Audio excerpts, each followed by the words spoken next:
This is it right here. Combining a team of reporters, columnists, and commentators. Don't you ever talk about me!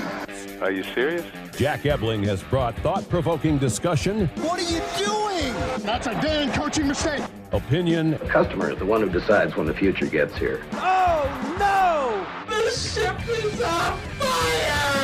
You have to check the report. Are you kidding me? That game was fixed. And overall infotainment. I'll take Jim Harbaugh. What has he done? Crazy cootie coming at you.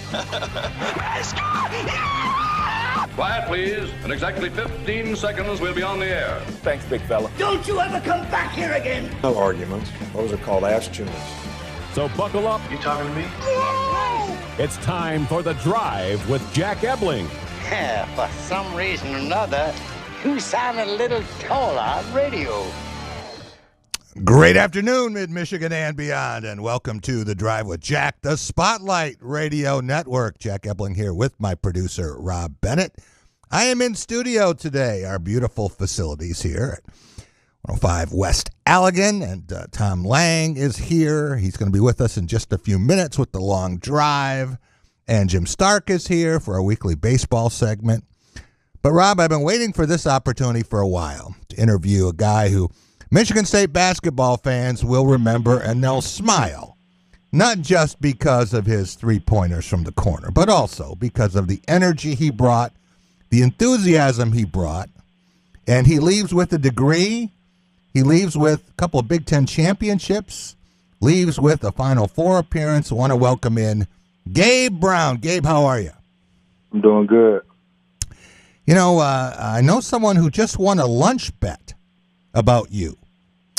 And the question was, Scott Skiles and Gabe Brown wore more than one number at Michigan State.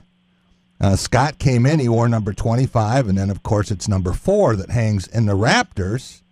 And for you, you wore 13 and 44. Can you talk about the reason for that? Well, I came in high school, I wore number 10, so when coming in, I thought I was going to get number 10. But Jack Hoiberg had it, so they just gave me a number 13. But the reason why I switched to 44 was because of my father. Yeah. I want to talk about your dad because that is such a great story. And I thought about that a lot of times when you would go on one of your runs and you would hit a bunch of shots and you could almost feel the pride, the relationship you had with him. Can you tell us that story and how proud he was of you? Yeah, so when my all-time goal was to play for Michigan State, and I'm probably a freshman in high school at the time, and he came in my room and told me that I want you to play for Michigan State. And ever since then, that was my main goal. So I received the offer from Michigan State on Father's Day, and that's probably one of the greatest gifts I probably ever could give to my father, and I committed 2 days later. Wow. Well, when you think about your career and the 4 seasons, what's the one thing that makes you smile every time that you'll be telling your grandkids about? What makes me smile every time? I would have to say my teammates. Okay. My teammates, yeah. All right. When you think about that group, that bond, that brotherhood, and you think about Cassius and X and Aaron, and then this year, as close as your team came to beating Duke, I guess with all of those achievements, there are also some things where you shake your head and you wonder, wow, I'd love to have a do-over. If you could play one game again, which one would it be? One game again. I'll have to say Duke. I've asked that question of some people, and it's funny because most people say that just because it just happened. But then when they think about it a little more, they say, you know, I really wish we could have played Texas Tech again because we were good enough to win that game, and then it would have been a national championship game. And when you get that close, it's a little bit different than playing a game in the round of 32. Does that make sense to you? Yes. Okay. All right. I want to talk about your career at Michigan State and the progress you made, how are you different as a player and as a person, Gabe, from when you showed up here? I would have to say I matured a lot in a lot of ways. Came in, I was goofy, but it was always one goal for me, and that was to have the ability to make it to the NBA. Yeah. Coming in, I really didn't care for the being the player of the year and being on all the teams and stuff like that. I just wanted to win games and put myself in a position to be successful and get to the NBA and win championships. So I feel like my mindset was changing during the course of my 4 years here, and just my work ethic and just having Coach Iz by my side and my teammates and all the coaching staff. They really pushed for me on and off the court. So where are you now in terms of your growth as a player, your development, getting to the NBA or playing pro basketball? Maybe you're not going to be a high draft pick. Maybe you'll get picked. Maybe you have to work your way into it. We've seen some of that, too, with guys who are helping their teams in the playoffs now. Where do you stand? As of right now, I feel like I stand in a very good spot. I'm just focused on just getting better each and every day and going into my workouts, being the most prepared I could possibly be and just be consistent. What do you hear from scouts? What does your agent say? What's the talk about Gabe Brown moving forward? They have me projected as a second-round pick. My goal is to probably shoot into the first round if I can. Yeah. But as of right now, I'm just focused on just working. Just gotta outwork everybody. Yeah. Well, and Nikola Jokic, I think he was a second-round pick. It can happen, no question about that. And once you get that door open just a little bit, it's up to you to knock it off the hinges, right? Yes, sir. All right. What about things that you do well, that you do at a pro level right now, and things that you need to work on, that you need to get better before you would be in summer league or training camp? As of what I do good right now, I'm always gonna say I shoot the ball at a very, very high clip. I need to work on ball handling and my footwork. Those are the main two things I'm focusing on right now. I want to talk about shooting because there are guys who they just can't do it. It's not a skill that they possess. And then there are others, and I've seen it with Steph Curry, where it comes and goes. Last night it was there. He had 34 points in 23 minutes. But I've also seen him go 2 for 16. And when you think about shooters, you had a spell this year where the ball wasn't going in the basket. What did you do to change it? Because when it hit, it was just like the rim was really big. Yeah. I have to say just staying confident. I mean, it's basketball. Not every shot is going to go in. You're always going to have slumps. Even the greatest players of them all have slumps. So the way I look at it is you just got to keep on working and don't ever feel like you're not good enough or that you feel like your skill is going down. That's what I would say, because it's gonna pick right back up. You've been doing this your whole life, so it's all gonna come back to nature. But everybody has slumps. Hey, Rob, one of the things that I loved about Gabe Brown, and you couldn't keep him down. You know, they talk about the irrepressible Molly Brown on the Titanic. He was incredible as far as persevering. And Michigan State could lose a game, wouldn't matter. They won or they lost, especially in the COVID year where we were stuck up on platforms and we weren't getting any direct access. But we're waiting for Zoom calls after the game. And invariably, after you had your team meeting and coach would be doing something else, and here you would come back out onto the floor and you would have your shooting drill. What were you trying to do there? Was it like a golfer after a round where you go back out and practice? Yeah. I mean, like I said, I didn't want to take no days for granted because, like your 4 years, it does go by fast when you look at it as a senior. So I was just doing all that I can do with basketball, and I want to put in the most work as possible, no matter if that's after games, on my own, late nights. I just want to work because eventually the ball gonna stop bouncing. If I offered you a choice of all of your pro basketball earnings, whatever they may be, we don't know what that will be, or $1 for every jump shot you've taken, which would you take? I'll take the $1. Yeah, well, I think I'd be in debt. There's no question about that. I want to talk about your relationship with Tom Izzo and how long it took you. Some guys never really adjust to it, but I know how he feels about you. And how long was it before you would hear what he said and not the volume and the decibel level?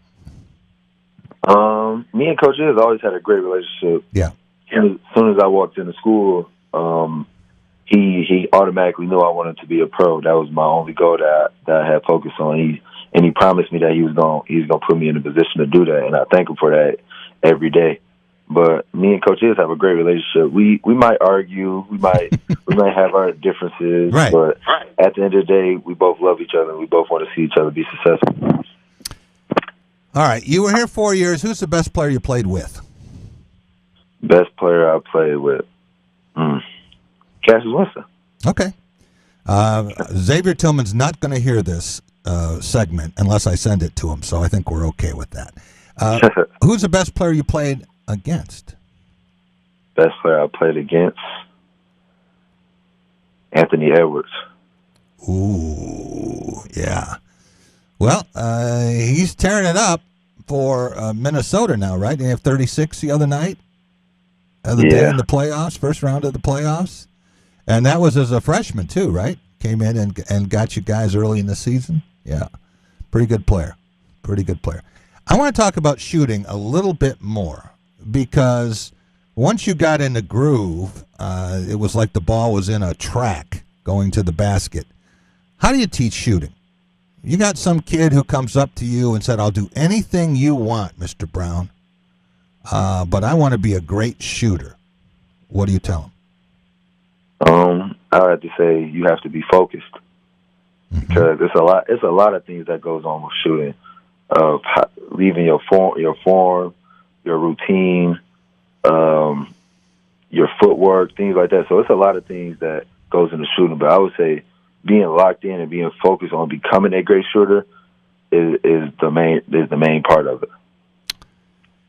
There have been a lot of changes, Gabe, since you entered college basketball, about the structure, about the transfer rule, about name, image, and likeness. Do you like those changes? I'm sure you like them more than your coach.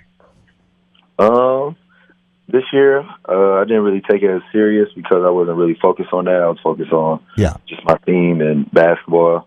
But I feel like it's good for college kids to get a little bit of money in their pockets and make money, but sometimes that could be a distraction as well with the large amount of money that's going on with some high major athletes. So It can be a distraction, but it's also good.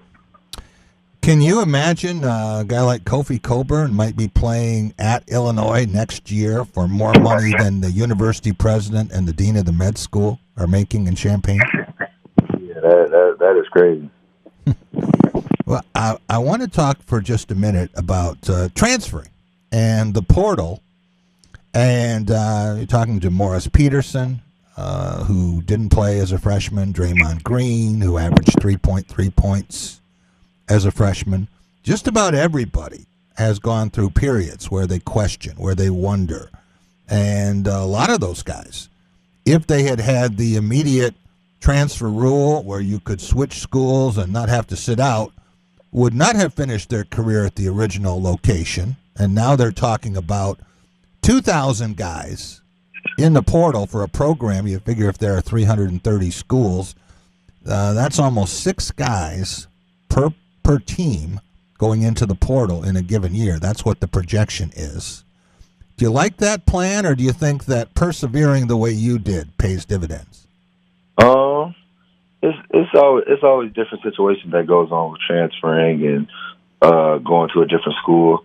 As you can see this year, it's I think I read the other day it's about 1,600 kids that have entered the transfer portal. Yep. So and more on the way. It's a lot of situations that goes on with different schools, but and playing right away because sometimes the grass is not always greener on the other side. But right. All I would say is if anybody's transfer, just make the best and right decision because if you want to be a pro or want to make it professional, you have to make right decisions. So making the right decision to a certain school and trusting your decision is the most important part of it. You got a chance to get your degree while you were here. Tell us a little bit about that, what it was in, and how important that was to you, and how difficult it was, given all the demands and the time constraints you're on as a major college athlete. Yeah, so I got my communications degree in 3 years, and then I got my master's degree, which I get in May, in sports leadership. And it took some time. It was a lot of work, but I felt that I was comfortable enough to get it done. And it really is most important to like my family, my granddad, all of my family is more important. So I wanted to do that for them. Were you a good student in high school? Were you an excellent student? Were you an okay student? I was a poor student, but picked it up. Mm-hmm. Mm-hmm. Yeah. So when I was in high school, I really was doing poor my first 2 years. Then I ended up failing my sophomore year. I had to take summer school, and I was going through a tough time. And I started picking it up, started getting all A's and B's and things like that. Yeah. Then I had to take the ACT in order to get into college. I had to take it 6 times. Wow. Well, that's perseverance for you. And when you got here, how much help did you get through academic support? Obviously, to get a master's degree, to get your bachelor's in 3, and to leave, you've been here 4, not 5 or 6. So to have a master's degree, you obviously made very good use of your time. What about the support that you got from Michigan State? I got a lot of support from coach to the coaching staff, just getting on me about my grades and about what I need to get done, from tutor to our academic advisor to the library that we have. I use all the tools that I have here. I try to use it the most as possible in order to be successful. When you walk out the door here and head on to professional basketball, Gabe, can you tell Coach Izzo, hey, I got one more degree than you do? I didn't even know that, but yeah, I can say that. Actually, I think he probably did get a master's degree later on, but he didn't get it while he was playing. I'll guarantee you that. Not up at Northern Michigan. So when he was a GA here working for Judd Heathcote, he should have got a degree just for that. I wanted to talk to you a little bit about what you're watching now in the NBA playoffs, and how much basketball are you checking out on television? I'm watching every single game. I'm trying to just learn. I'm trying to learn, take in certain type of reads and moves that certain guys do. Yeah, and just watch great games that's on TV. What have you seen so far that's impressed you? That's impressed me? Yep. I would have to say about these playoffs. It's really amazing how I like the Brooklyn Nets. Okay. It's amazing. They almost got that win in Boston, right? Yeah. It's amazing how they do click well with each other. And I love that about them. They do click well. Kyrie and KD, they click well with each other. Mm-hmm. Then other guys just step up, like Gordon Dragic and things like that. Yeah. Why the Nets? Well, I'm a KD fan. Okay. As of right now, I can see that. My favorite player not in it, so I'm gonna watch the Nets. I'm rooting for the Nets. Your favorite player's not in it. Who's that? Yeah, LeBron James. Oh yeah. I can see that. Well, every once in a while, he's got to let somebody else in it, right? Yeah. Yeah. All right. In terms of that game on Sunday, and that was an instant classic. Did you think that Brooklyn had that game, and then it was just kind of ripped away at the last second when Jason Tatum made that layup? Yeah, it was a great game, back and forth game. But yeah, Jason Tatum just did an unbelievable move at the end. And won and sealed the game. So, does this series go the limit, or do you think that Boston now getting that first win, or do you think that hey, Brooklyn's got some confidence, they can get game 2 and then go back, and now they got Kyrie in uniform for all the games? Yeah, I feel like that gave them a little bit more motivation. I felt like they dialed in on what they need to do defensively and offensively, and I feel like they're going to get game 2. One of the things that we always associate with you in the media, Gabe, is fun. And sometimes it seems like some players aren't having fun, but you could always find fun wherever it was, and whether it's a dance move or being able to tell a joke, or early in the season with Max, where you were kind of his agent, and you were telling everybody, how good he was. How tough is it to do that when you've got the stresses of competition? It's not that hard. As Coach put me in the leadership role this year, I was just trying to enjoy each and every day and have fun and enjoy it. Because, like I said, you can't get your senior year back. So right. I was just enjoying it, having fun. I wanted to learn as much as possible along the way and help guys out. Max is an unbelievable player, but at times he needed help, and I wanted to be there for him. He went through a long string the last couple months of the season where, he ran into the wall or something else happened. Maybe he was a little banged up. And now he's looking at his options, too. I don't know how much you guys talk, but what would you tell him about hanging in there and getting better? Maybe not a 4-year career, but not necessarily leaving at the first opportunity. I would say just lock in and focus and just enjoy the process, because it is a long process in a way, but enjoy it, have fun, and just work. Try to outwork guys and just never give up on yourself and be confident in what you do. Was there ever a point where you lost confidence, or were you always a confident guy? I always been confident. Was there a point when you think of where you realized, hey, I can play at this level, I can score 20 points, I can make big shots? We think back to that NCAA tournament game against LSU where you couldn't miss. Was there a game like that? I think I had a couple games like that, but yeah. It's just a matter of like all the work that I put in. It just came to show out in those certain moments. I remember, Gabe, when we were doing some broadcasts from Moneyball. And Jaren Jackson thought he was part of our broadcast. He would come over and, he could just take the mic and talk for an hour. And you weren't far behind. When we got you on as a guest, we could all go get something to eat. And, you would just entertain. What would you like to do out of basketball, either when maybe your career is done? I know it's a long way away, but think about things, and you've got the 2 degrees. Where are we going to be seeing you not on a basketball court? I would hope to do.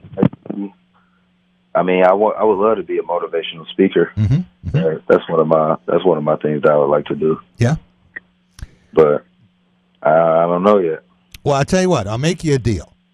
As you think more about that, and you ever come up with something you want to say or a motivational speech for kids, and you want a little practice, we'll carve out some time on this show, and you can give that speech.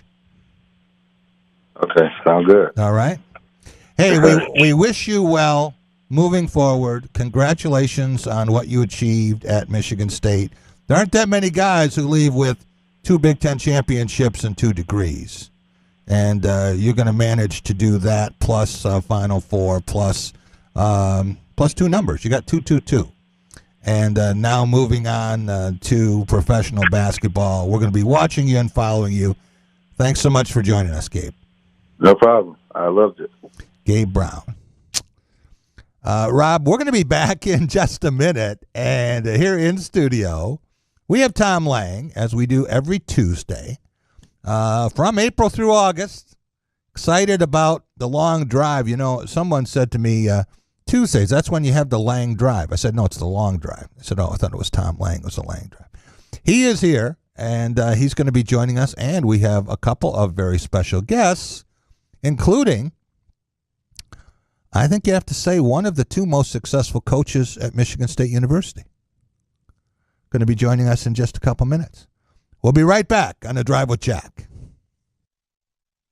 At Culver's, we believe there's a right way to prepare a North Atlantic cod fillet sandwich, the traditional way. By traditional, we mean the way it's done all across the Midwest. We start with the finest, hand-cut cod fillets, batter each by hand, and cook crispy golden to order. No shortcuts, just hot and flaky, hand-battered goodness. So good. It's a tradition, all right. Culver's North Atlantic cod fillet dinner or sandwich. Welcome to Delicious. If your next event or holiday party has you feeling stressed and overwhelmed, don't be. Voted Lansing's best new restaurant by Top of the Town, One North Kitchen and Bar has catering for every occasion from an award-winning chef. Book your next event by calling 517-901-5001. One North is the perfect place to get with family and friends for all the big games. Also voted Lansing's best sports bar, they have over 40 TVs, feature scratch cooking, amazing craft cocktails, and the largest draft beer selection in West Lansing. That's One North Kitchen and Bar, where friends and family gather to make good times great. As families and communities across Michigan gear up for an historic back-to-school season, Dean Transportation is looking for compassionate people to join their dedicated team of school bus drivers. They offer competitive wages and paid training, quality benefits, flexible schedules, and most of all, endless opportunities to make a difference. Apply today at deanjobs.com to join this critical effort to help students return to learn this fall. deanjobs.com. NBC News Radio, I'm Lisa Taylor. The White House is firing back at Delta after the airline called COVID an ordinary seasonal virus. Delta made that assertion while announcing the mask mandate, which was thrown out by a federal judge, would no longer be enforced. The White House Assistant Press Secretary replied COVID is not an ordinary seasonal virus. Kevin Munoz then tweeted a link to President Biden's plan to fight COVID. Today's the first full day of no mask mandate on planes, as many airlines have said they won't enforce the rule following the judge's decision. A pathologist hired to conduct an independent autopsy of a black man killed by a white Michigan police officer says Patrick Lyoya died from a gunshot wound to the head. The bullet went through the bone and lodged under the skin. The report released by Dr. Werner Spitz in Detroit says the victim's death was instant. Lyoya family lawyer Ben Crump says this independent autopsy confirms what everyone can see in the video, that Lyoya was unarmed and conscious until the moment he was shot by a Grand Rapids police officer. Lisa Taylor, NBC News Radio. Jack Ebling here with Matt Sloan at Graph of Okemos. Matt, people buying cars different ways now with inventory changes. They certainly are, Jack. It's a wild time, but we're still selling them. You might not see them on the lot, but they're still coming in every day, and we're still delivering them. So what we're finding is a lot of people, they come in, and they actually place an order for the vehicle instead of finding one on the lot that they want. Then that comes in within 7-8 weeks, and they take delivery. We'll still want that great Graph service. They're making friends. When it's your moment, that once-in-a-lifetime moment, you don't just want jewelry. You can get that anywhere. You want a memory that will go down in history, your moment. We're Metalwire, crafted with exquisite style, quality, and love, so your present will be stunning every time you look at it, every time someone notices it, and they will notice. We've devoted our lives to this art, and we're proud to share it with you. The gift you want to give is here. Metalwire Jewelers in Lansing, Okemos, Jackson, Portage, and Brighton. There is definitely an art to handcrafting a rich, creamy Culver's concrete mixer. Start by scooping our so incredibly fresh vanilla or chocolate frozen custard. Then add whatever mix-ins you crave. Cookie dough, salted caramel, Butterfinger. Blend till you get the perfect balance of goodies from top to bottom. Indulge in a thing of beauty. Come to Culver's and let us create a concrete mixer masterpiece just for you-know-who. Welcome to Delicious.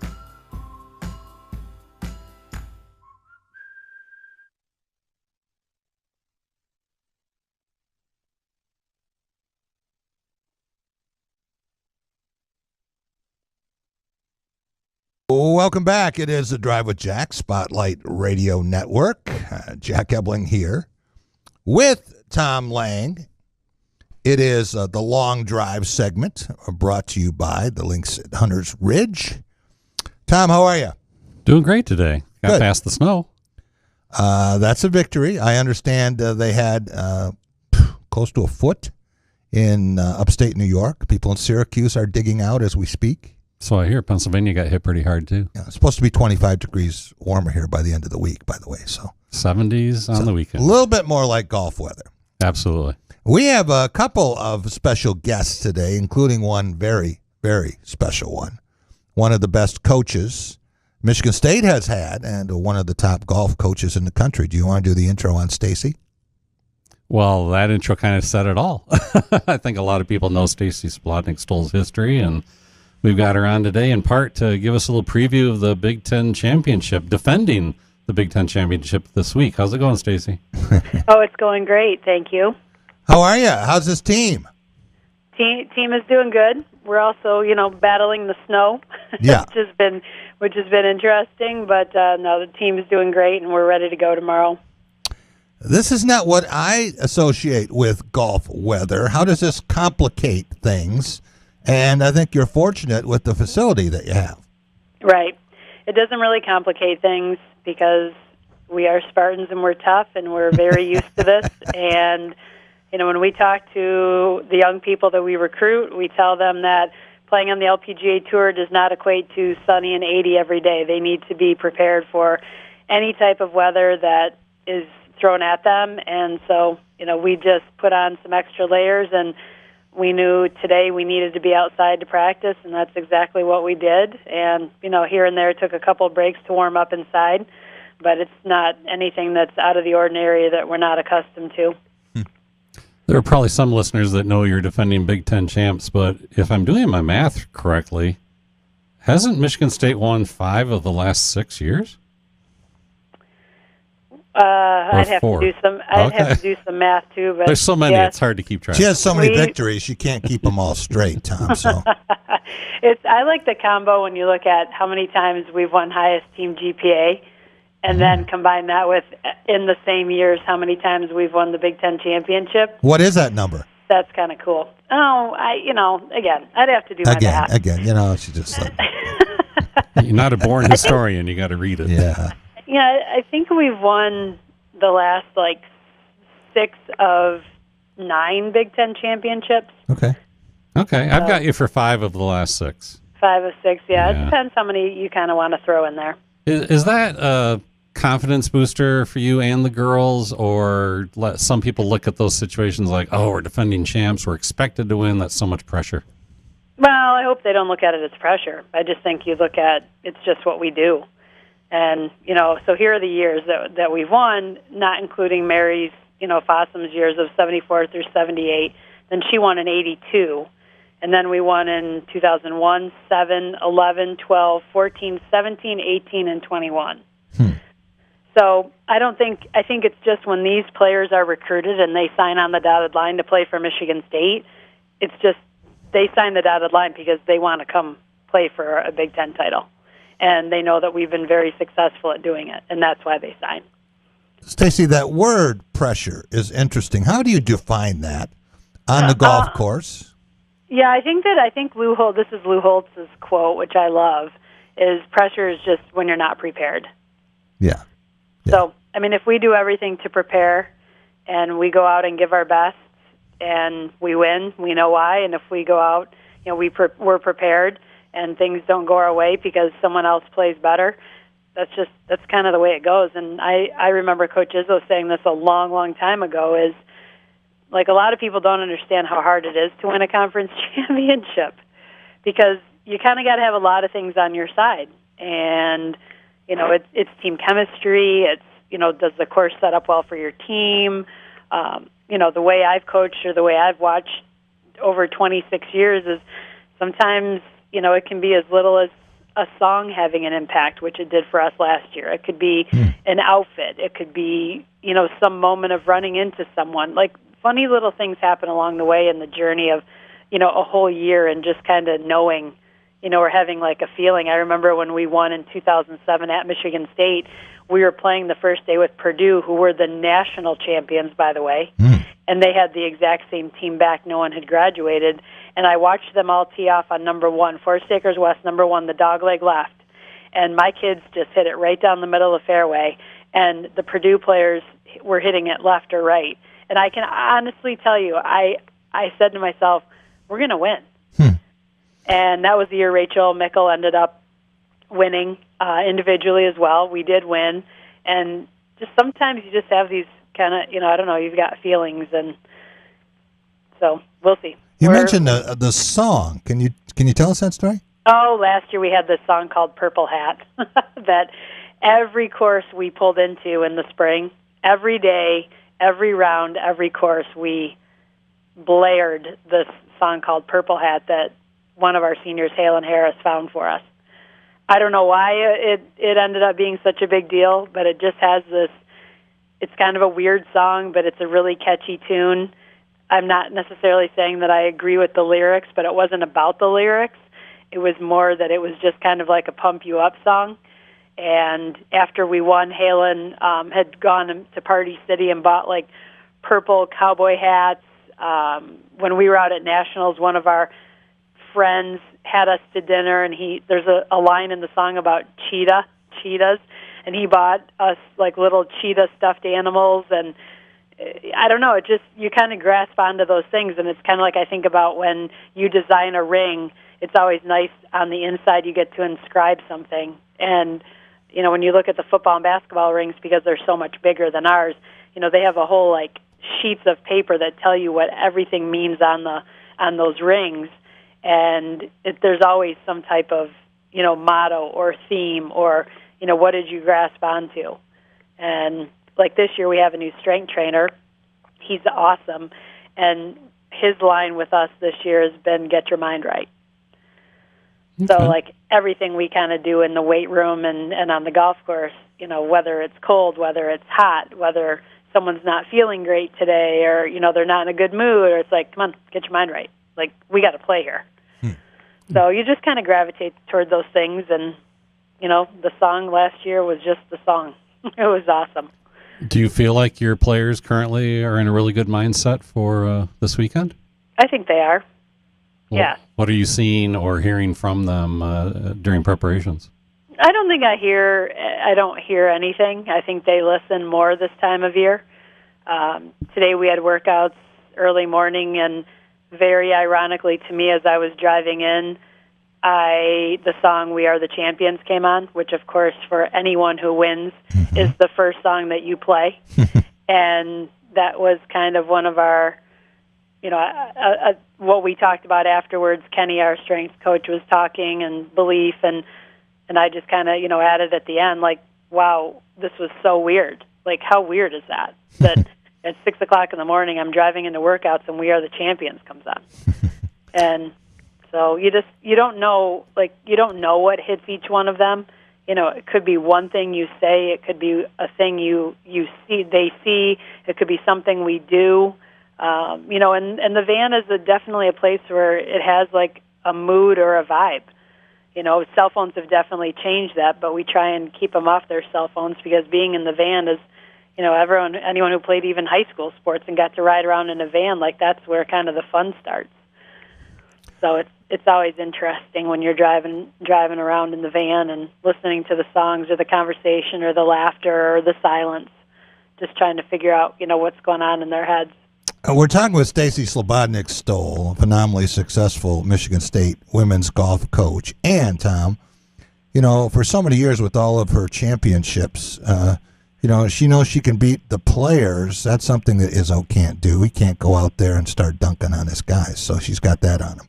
When you talk about knowing where your team is, the mindset, and what happened when you beat national champion Boilermakers, can you usually tell, Stace, before the first tee shot where your team is, and what tells you if you're ready to play? I'm not saying you can always tell. I wish you could. That would be like that you would probably be paid millions and millions of dollars if you could only figure that out.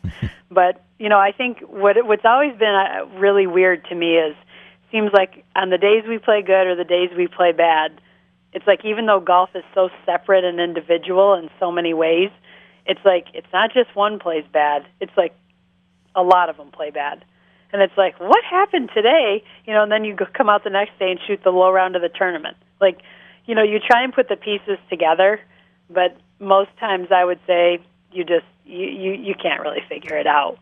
So that's why in practice every single day, why you work for years, you work for hours and hours every day to make sure that the skill set is there. That's why you're constantly talking to the players to figure out, what can you say on the golf course that, triggers something or help them along if they're mentally struggling or physically struggling. And the better that you know each of those players and how to talk to them and get them going, or calm them down, is when I think, you're able to win. And every player is so different, and, it's tapping into someone's mind. And that's not always an easy task. Stacey, you've obviously seen the growth of women's golf. Women have been trying to tell the golf industry for years that they're important and don't always feel that way. It goes back to Annika Sorenstam being invited to play in the Colonial for the men's PGA Tour event many years ago. And it seems like it's just getting better in the past year. The U.S. Women's Open announced a huge purse increase. Augusta National started the women's amateur 4 or 5 years ago to give women a chance to play on those hallowed grounds. And you've had 2 players in that event as well. Just what are your overall feelings about where women's golf has come to today, and where do you think it's going to go in the near future? Well, for me, I've been around golf my whole life, and I think, you see the progress. I think we still have a long ways to go. I think one of my big indicators last year was when Jim, my husband, caddied for Sarah Burnham on the LPGA Tour, and, he was just kind of noticing the differences of, like little things that, wow, the guys get this, wow, the guys, get that, and whether it's money or whether it's just how they're treated at places, I think we still have a long way to go, and we're not going to stop, fighting. We're going to keep trying to make that equal. But in women's golf, I think we're definitely making those strides. That Augusta National Women's Amateur is amazing.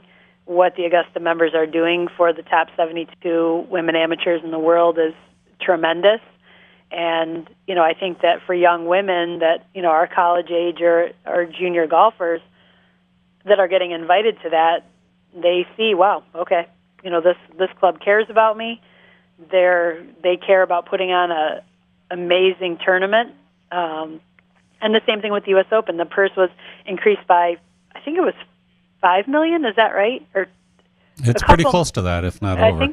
Yeah, I think it's $5 million, and that's awesome. So, we're getting there, and I know that I'm certainly always advocating for women's golf and, for golf in general, because we want to continue to grow the game in every way we can. Do you see that progress, Stace, as dramatic? Do you see it as slow and steady, or something that really needs a nudge? I think it's slow and steady.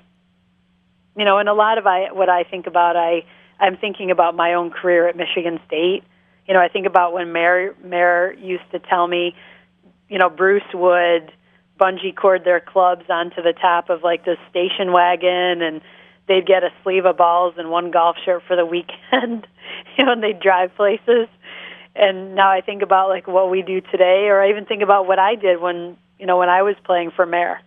We would drive a 15-passenger van to South Carolina for spring break. It was a little more rudimentary than what we get to do today. Now, I don't know if that's specifically women's golf or if that's kind of, sports in general. Yeah. Have all progressed, and look what these student athletes are getting now. Holy cow, it's amazing. They're able to get paid. They're able to fly around on private jets. They're playing the best golf courses in the country, and so it's definitely evolved in my time as a coach. But sometimes I think a lot of my scope is college athletics and how we've grown, and that includes my team. But in that way, I feel like we keep pushing forward because we want to be one of the best teams in the country. And I knew from an early age that in order to do that when I first started coaching is, hey, we need ping bags. Hey, we got to go. If I am asking these kids to be one of the top 20 teams in the country, we got to go to tournaments where we're going to be, playing against those similar teams. So that was some of my motivation to, not slow and steady, to make it quick. What's the name, image, and likeness opportunity? I know Michigan State has tried to be very proactive with this, but when you have players who've been as successful individually and team-wise as yours, what opportunities are there, Stacy? I would say not many right now, and the coaches can't help facilitate in any of that. So that leaves it on the players' plate. If they're interested in doing that, they have to kind of find it themselves, or they have to be contacted by an individual or a business that's interested in using their name, image, or likeness. So that's, again, it's different if the coaches can help, but the coaches can't. So a lot is put on the players' plate, and I'll be honest. I mean, our players are busy. They're focused on getting a degree. They're focused on preparing for the LPGA. I would say a lot of them don't really have the time to be working on name, image, and likeness while they're trying to win a Big Ten championship and get to nationals and win a national championship, and while trying to continue to be, have the highest team GPA at our school. Yeah, I saw that you guys got that award again recently, but the last question is as much a statement as anything. If I read the information correctly, this is your 25th year anniversary as head coach. Can you believe it? Can you believe it? That much time has passed? Yeah, it's kind of crazy. I mean, it really is because, I hang out with 18-year-olds every day, or 18, the 22-year-olds, and most times, I don't feel like I'm really that far off from them.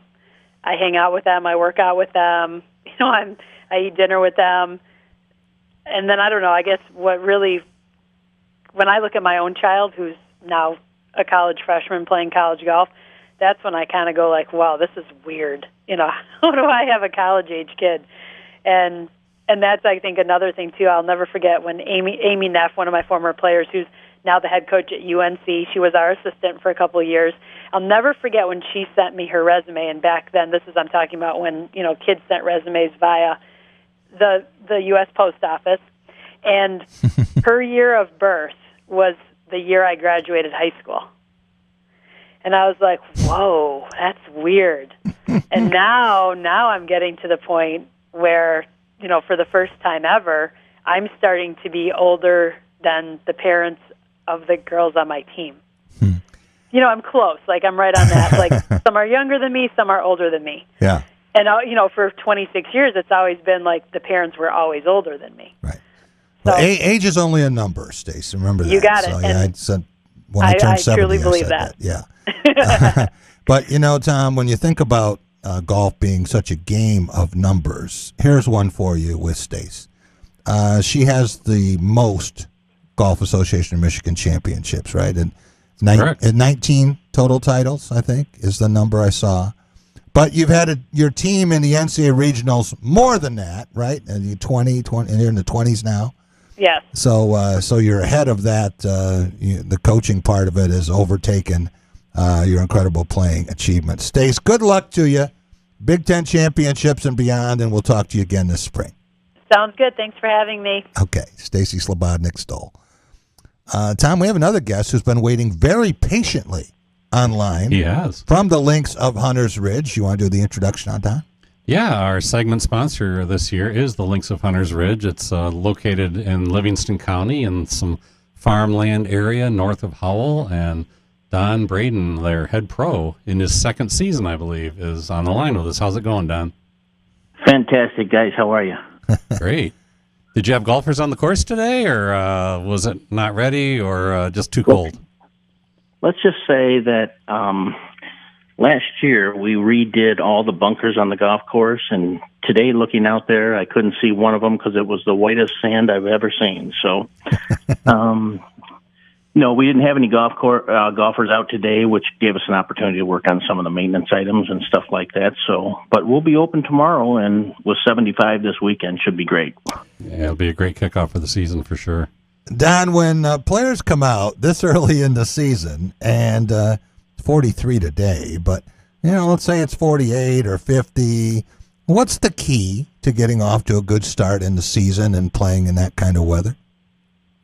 Well, it just depends. If you're as old as I am, lots of stretching, Advil, all that good stuff. But basically, it's just making sure that you get the ball in the air and moving forward, and then that way you're not so disgusted. And plus, you have the whole summer to work on your game. So it's always a starting point every year when you start in Michigan, right? Do you encourage players to try to get a jump on it?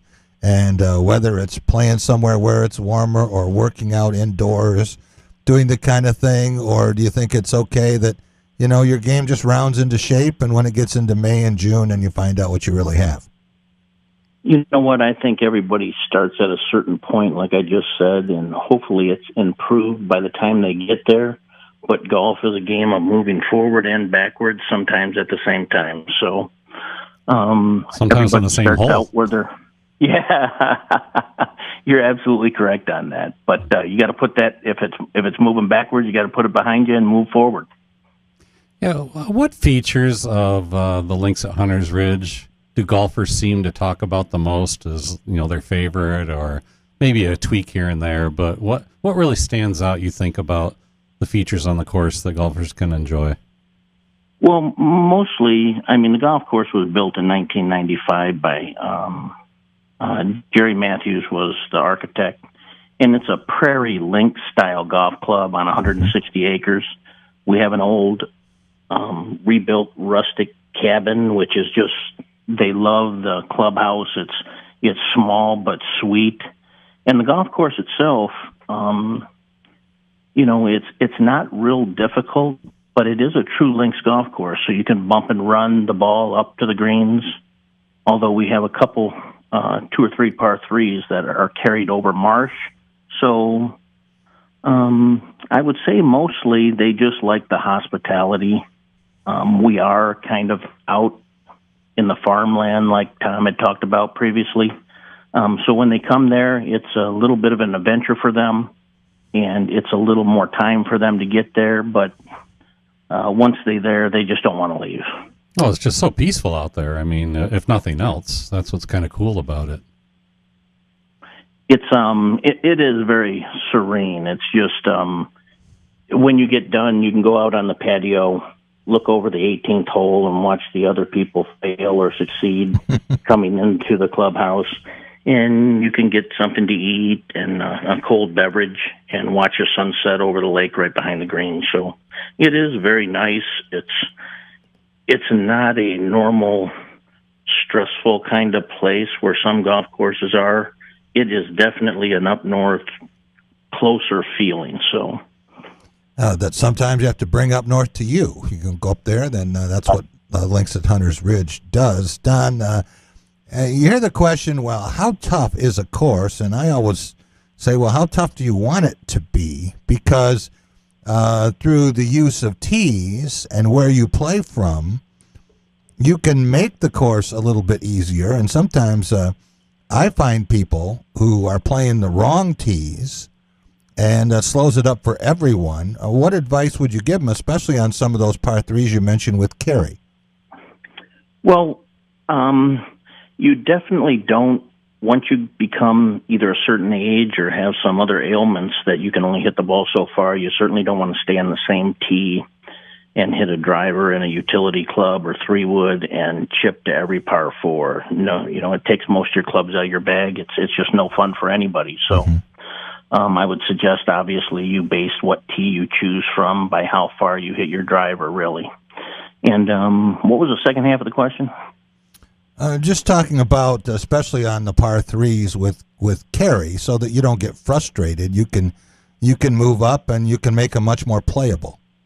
And we do. We have 4 different tees at the Links at Hunter's Ridge. We have a gold, a blue, a white, and a red, and it runs from 6,500 all the way down to 4,600. And obviously, even if you choose the wrong tee, we have drop areas that are so at least the drop zone is on the opposite side of there, so we can keep pace. Don, you mentioned people can have fun sitting on the new porch there, the new deck overlooking 18 Green. We're going to be doing a show from there, right? Isn't that the plan? We're hoping Tom? so. We'll be out there doing this radio show there at some point this summer. But we can't wait till you guys get out here. That'd be great. But I also heard there might be plans for a food truck. Is that right? There is. We have a food truck now that's fully equipped.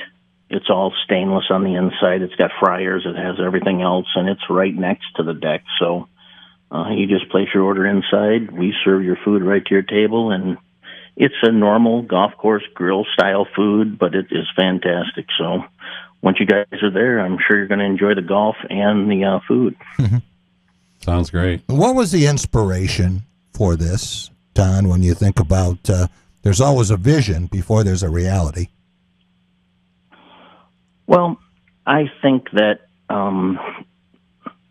when the golf course started in 1995, the Measley family had built a golf course with Jerry Matthews, and the new owners have owned it now this will be their fourth season. So there's been some ups and downs through all of that time period, but their inspiration was to get the golf course back in the shape to where we have the value that somebody's looking for that doesn't have to drive all the way up north.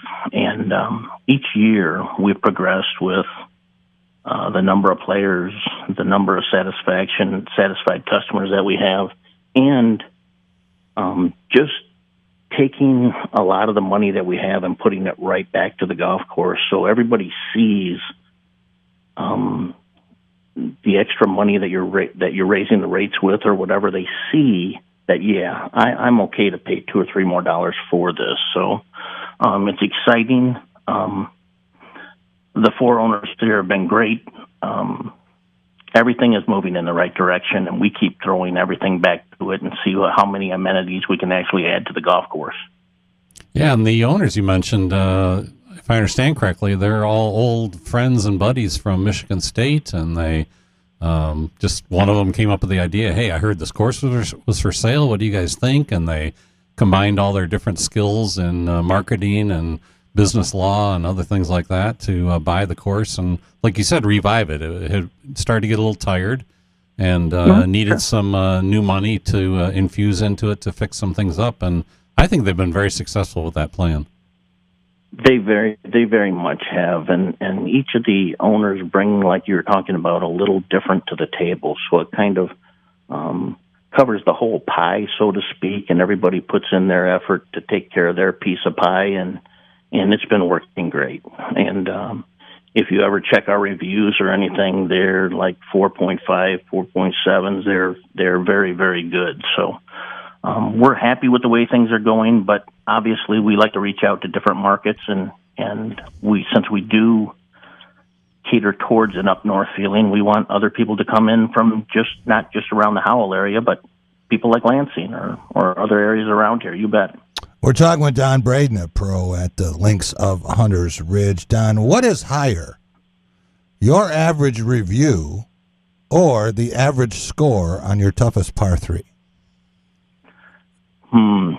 I would say the score on the par 3, to be honest with you.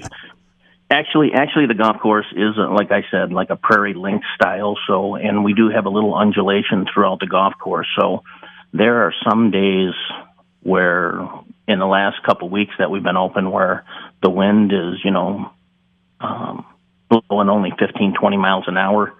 And that is how the golf course really defends itself. So it has challenging holes, but when the wind picks up, it's a true link style like you're watching the old British Open. So it is fun. It's challenging, but very fair. Yeah, and you've mentioned a few times the word up north, but I don't want listeners to get the wrong idea. It's not a tree-lined fairway. It truly is. It truly is open. The wind is a defense. The course was deemed good enough, though, back when it was about 5 or 6 years old, to host a U.S. Open qualifier. I don't even know if you knew that about the history. I didn't know that. And so it's definitely a challenge if you play the right tees, and you can have a lot of fun out there, too. definitely family-oriented course. It is. Everybody always talks about being a family there. It is just like that. I've been in the golf business for 22 years now, and it definitely is. You have that feeling as soon as you get on the first tee, as soon as you get out of the clubhouse, and it continues through the whole time. So, what about bunkers, water, other characteristics? You talk about some undulations and changes in terms of your lies and the putting surfaces. What other characteristics are we going to notice? Well, the certain things that you're going to see out there is definitely on a link-style golf course, the Heather. So it is wide open when you're standing on most of the tees, and you are looking at, it gives you lots of room, whether you hit it left to right or right to left, to get the ball in the fairway, and the fairways are pretty generous. And then we'll have a second cut of rough that's maybe only runs for maybe 10, 15 feet, and then you're into the Heather. So the Heather defends it also. The other things are, we do have, like I talked about in the par threes, we have some carry, which is not really consistent with a link-style golf course, but they're very, very challenging, and that's where it brings another aspect to the game that you usually don't see on a link-style course. But most of the holes, it is a bump and run, and it sets you up in the hole to hit a bump and run shot, or you can play American golf and fly it to the hole in the air too, if you like. Well, Don, you said you've just been there for 2 years now. When you applied for the job, after I think you said you worked at Salem Hills for most of your career, they closed down last I heard. But what drew you to how the owners explained what they wanted to do, or the kind of course they have? What kind of drew you and excited you as a head pro to go there? Well, to be honest with you, I had worked in the market in the Livingston County area for a while, and the biggest thing was that my wife made me build a house, and so I built a house just only about 7 miles from the golf course. That is a beautiful Worked area. Out well, it is fantastic, but it's the biggest thing about it was I watched the owners progress in the first 2 years before I came here, and I could see and you hear the buzz about what's going on. And then so I went there and played it a couple times, and I said, this is going in the right direction. And Salem Hills actually is still open. There is a new owner there, but that was quite a little bit of ride for me. So they changed ownerships, and I got the opportunity here, and it's working out fantastic. Well, it sounds like a lot of fun and a different kind of challenge. That's one of the things about golf in the state of Michigan, Tom, is there's something for everyone. And Michigan Golf Journal, you know that better than anyone. But whatever you want in this state, you can find it. You just can't always find links golf a few miles away. That's true. It really is a beautiful course. I'm the kind of person, I like trees to look at, but I don't want to be hitting around them all the time. Maybe on a couple of holes. So if you're the same kind of golfer and you want wide open fairways but still challenging greens, this is the place to try out. Absolutely. Don, thanks so much for joining us. Really appreciate it. Well, thanks for having us on the show. It's fantastic. We can't wait to get you guys out there. Yeah, I can't wait to see it. I used to play more golf than I do. I used to play 2 or 3 times a week. Now I'm, maybe once a week, maybe. But when I have a course I want to play that I haven't played, I look forward to it, and that's the case with the Links of Hunters Ridge.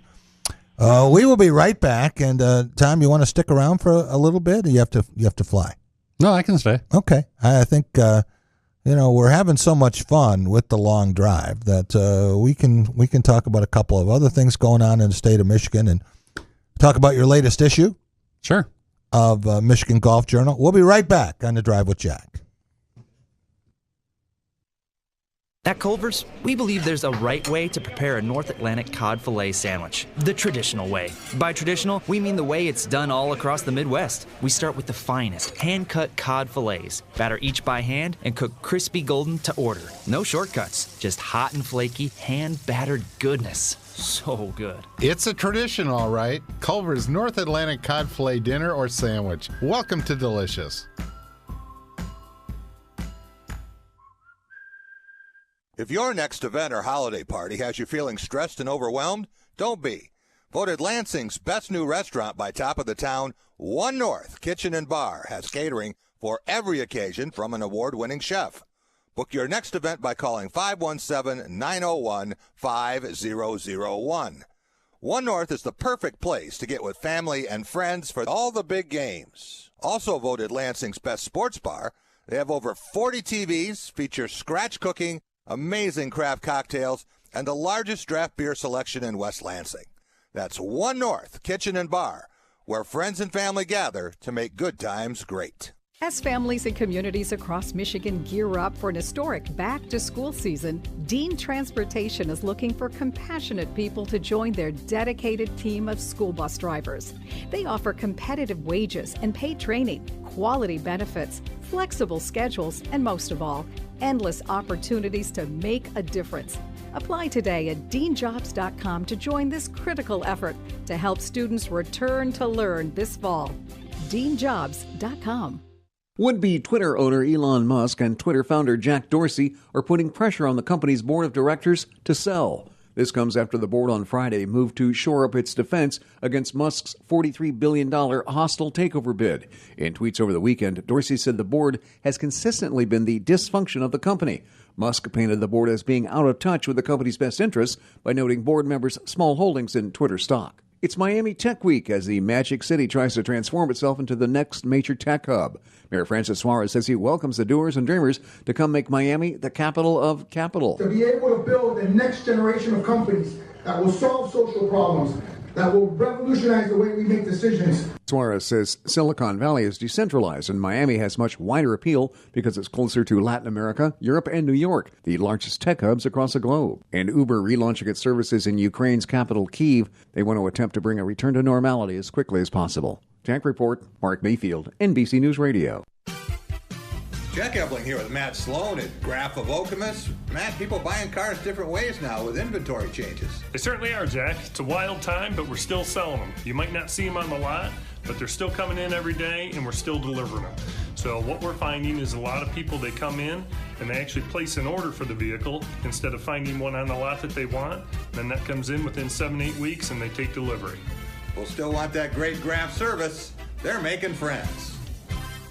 When it's your moment, that once-in-a-lifetime moment, you don't just want jewelry. You can get that anywhere.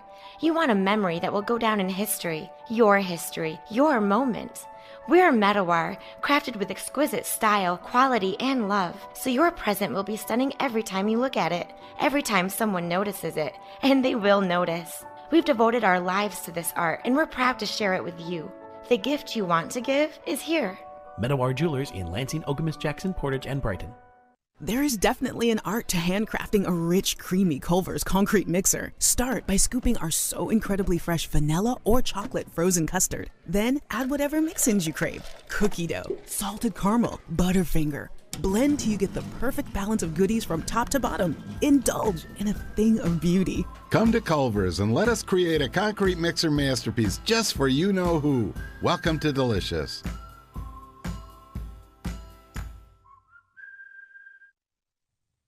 This is your Spotlight Media Tuesday afternoon sports update. I'm Rob Bennett. We begin with some Michigan State men's basketball news as junior forward Julius Marble has entered the transfer portal. In more Michigan State athletics, both the baseball and softball teams will be in action tonight, barring weather. Baseball hosts Oakland under the lights with a 6:35 first pitch, and softball welcomes 23rd-ranked Michigan to Sekia Stadium with a 6:05 first pitch. The Tigers begin a 3-game series at home against the New York Yankees tonight. Tyler Alexander gets the start on the hill for the Old English D with a 6:40 p.m. start. Staying on the diamond, the Lansing Lugnuts start a 6-game homestand tonight as they welcome Fort Wayne with a 6:05 scheduled first pitch. In NBA playoff action, the Atlanta Hawks look to even up their series at a game apiece against the Heat in Miami, 7:30 p.m. tip there. The Timberwolves look to go up 2-0 against the Grizzlies in Memphis tonight with an 8:30 p.m. start. And New Orleans is in Phoenix as the Suns look to go up 2-0 in the series with a 10 p.m. start. And finally, on the ice, the Red Wings are in Tampa Bay to face off against the Lightning at 7 p.m. And that'll wrap up your Tuesday afternoon sports update. Stay tuned for more with The Drive with Jack right now on Spotlight Media.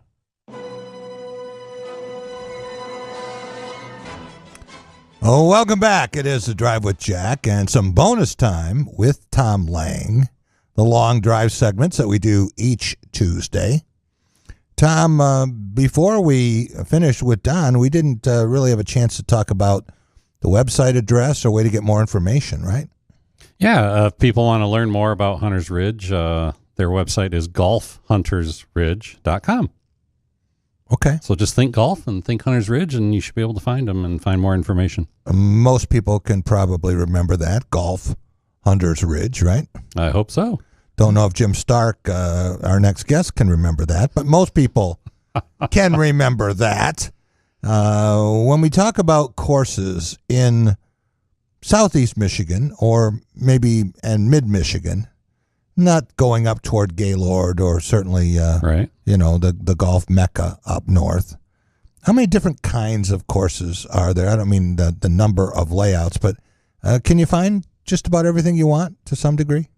Well, you really can, and then some of them do promote themselves as like going up north.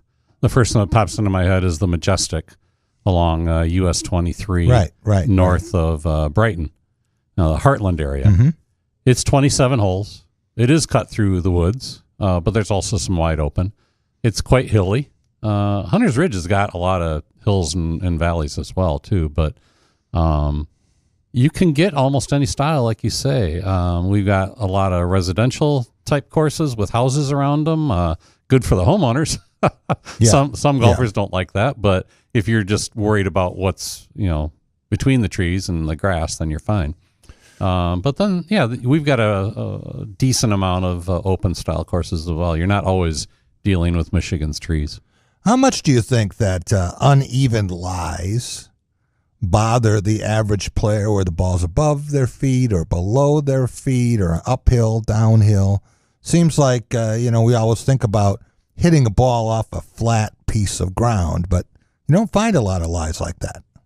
That is correct. That's probably my biggest bugaboo is the ability to adjust. A lot of times in my mind, I'm thinking, well, it's relatively flat here, but it really isn't, and I didn't make the little adjustment I need to. And so I take either too much ground or maybe top the ball. But I've got a tip coming up in my next magazine here for May from the pro at Treetops. Okay. And he talks about setup. And where your feet should be pointed and where your body should be pointed, that type of thing. Make adjustments. Yep. And he says right in the copy, he says, now keep in mind, this is for a flat lie. You have to remember to make adjustments if you're going a little uphill, a little downhill, whatever it might be. Do you find that most people understand that if the ball is above your feet, you allow a little more to the right? And if it's below your feet, you'd play a little more to the left, or don't people really grasp that? There's a huge percentage that do, but your average recreational golfer probably doesn't think about it too much. Yeah. They just want to put the ball forward. They want to beat their buddy. They want to win the beer at the end of the round. That's probably the vast majority of golfers. Yeah. Okay. Last thing for you. Really appreciate you being here every Tuesday, and we're having a lot of fun with the long drive. Do you want to tell us a little bit about the latest issue of Michigan Golf Journal? Yeah, May is coming up. I'm putting that kind of stuff together. The website where people can find it is migolfjournal.com. The May issue will be devoted to all the pro tournaments coming up in Michigan this summer, and there's a lot of choices. Right. Basically, everybody's represented. Memorial Day weekend is the Senior PGA Championship at Harbor Shores. Yeah. People like Ernie Els will be there, Fred Couples, John Daly, Steve Stricker, who was seriously sick over the wintertime, if people didn't hear that story. Really? I didn't know that. He was. He had a very serious infection. I'm not a doctor. I don't know all the details of it, but he was down and out, and he could have lost his life. Wow. Apparently. So that was Steve Stricker out of Not Wisconsin. COVID related? No one ever said it was in the things I've read or heard on Golf Channel and whatnot. But that's Memorial Day weekend. Then Father's Day weekend is the annual Meyer LPGA Classic for Simply Give up in Grand Rapids. A great fan event. A couple of years ago, it won the LPGA Tour's awards for best fan experience. Right. They raise money for a good cause. Simply Give is a program for financial support for food pantries. And do you have the dates for the Rocket Mortgage Classic? Not burned in my brain, but that is that's late July. Late July. Because between the Meyer LPGA is the Dow LPGA Great Lakes Invitational up in Midland. Okay. Then the Rocket Mortgage Classic in late July. Then in mid to late August is the PGA Tour Champions at the Ally Challenge at Grand Blanc. And all of our listeners can access all the information, great features from Michigan Golf Journal. How? The website is migolfjournal.com.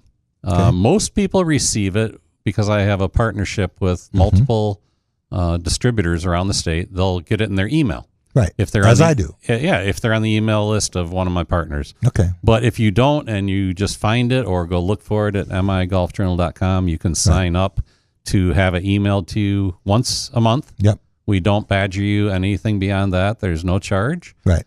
Sponsors help. You're not constantly trying to sell me something. No. In fact, my personal preference is no more than 20% of the content is advertising. Yeah. 80% or more is actually golf. It's a fast, fun read, but it's stuff that you wouldn't otherwise get. So I really appreciate it. Tom, thanks so much for coming up. Always. Look forward to it, and we'll see you next week. That's right. We're going to stay right here, Rob, and we're going to welcome in Jim Stark. Jim is going to be with us spring and summer, talking a lot of baseball, Tuesdays at 5:05. And, Jim, the fact that we got you on a few minutes late today does not mean that the Detroit Tigers have signed you with all the injuries they have. You're not going to be in the lineup tonight, right? I wouldn't be in there anyways because it's too cold for me, Jack. I have to be home with a warm shawl over my shoulders and a hot cup of tea. But no, I tell you, Jack, that's been my biggest concern in the early going are the injuries, especially the serious ones. And when I heard about Mize and then Manning back-to-back starts coming out early, now I do know this. They are being very, very cautious in the early going because remember, they were so short in spring training. Right.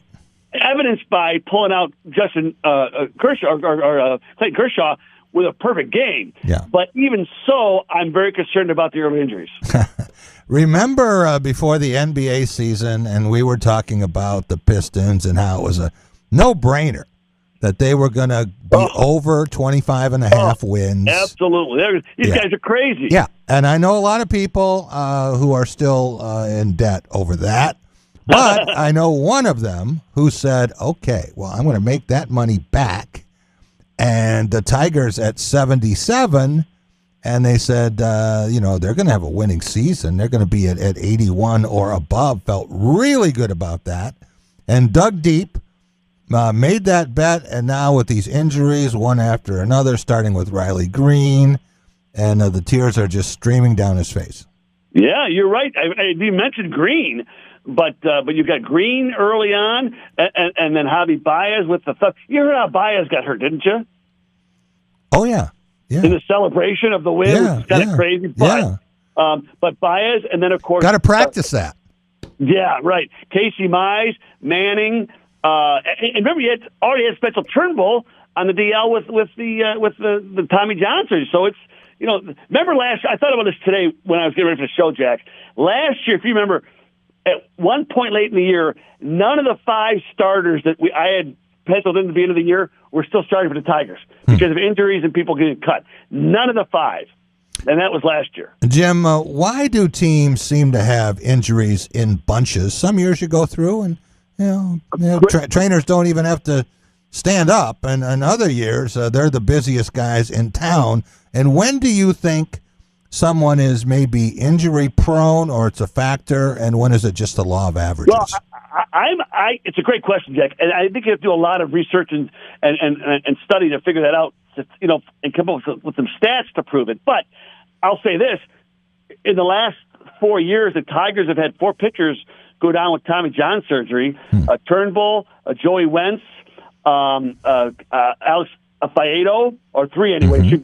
Okay, those are all top prospects. All went down with Tommy John. So, and this year the Tigers have more. They have 19 injuries on their team, more than anyone else in baseball. So is it a Tiger thing? Is it a system thing? Is it a training thing? I don't know, but you know what? If I'm the Tigers, I'm very concerned about it, and I want to find out if it's something we're doing wrong. Yeah, you would think that if it is repeated and it is more than the average or more than anyone else, you would want to break down everything that happens, because these players now, they're such valuable commodities. They're paid so much that just from an investment standpoint. Absolutely. Well, again, take those 3 pitchers, right? Yeah. Joey Wentz, Alex Faedo, and Spencer Turnbull. How much did they spend in developing those? No, Turnbull was already a major league pitcher by then. He was in the rotation. Yeah. He pitched a no-hitter, right? Yeah. Yeah. And so is 3 of your top 10 pitching prospects in 3 years a lot? I don't know, but it's just that way to me. So here's what I don't understand, Jim, and I've had this discussion with people who've been in the game a long time. John Smoltz has very strong feelings about this. But why are we getting so many more injuries now, or maybe diagnosis of injuries, and guys used to go out there and just throw and throw and throw? Well, one reason I think, without a doubt, Jack, is that kids coming up don't throw like you and I did growing up. We do all the time. We played ball all the time. Kids now rarely play baseball unless it's an organized league game. Yeah. They rarely play sandlot. They rarely play pickup. So that's one thing. But I think also, if you look at the way that they're kind of handled in the professional ranks, it could be kind of a self-fulfilling cycle.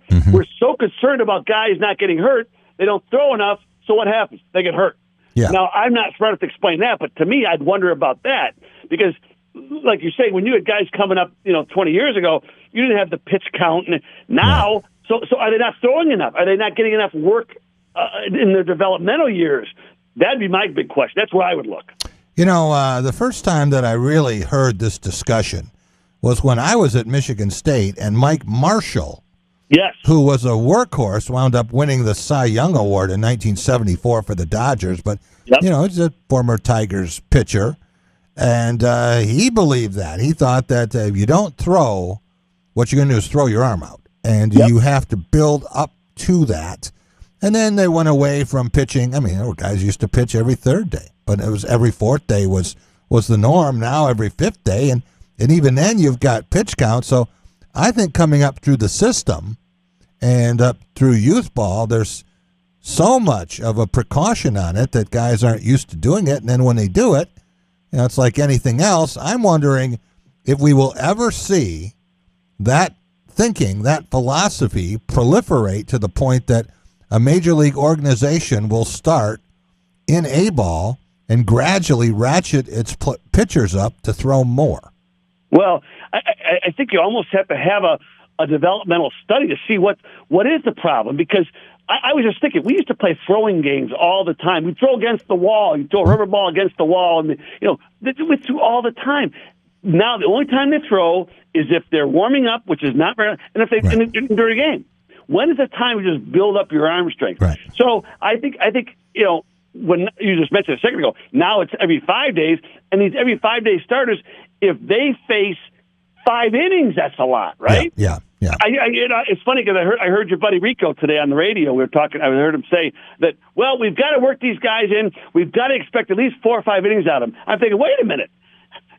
That's the bare minimum, not what you expect out of them. You don't even get a win as a starting pitcher. You don't pitch 5 innings. Yeah, so I think the issue, Jack, is probably bigger and more deep-rooted, and I bet if you did the study, it'd be a lot of it would come down to just not playing enough ball recreationally when you're young and not throwing enough.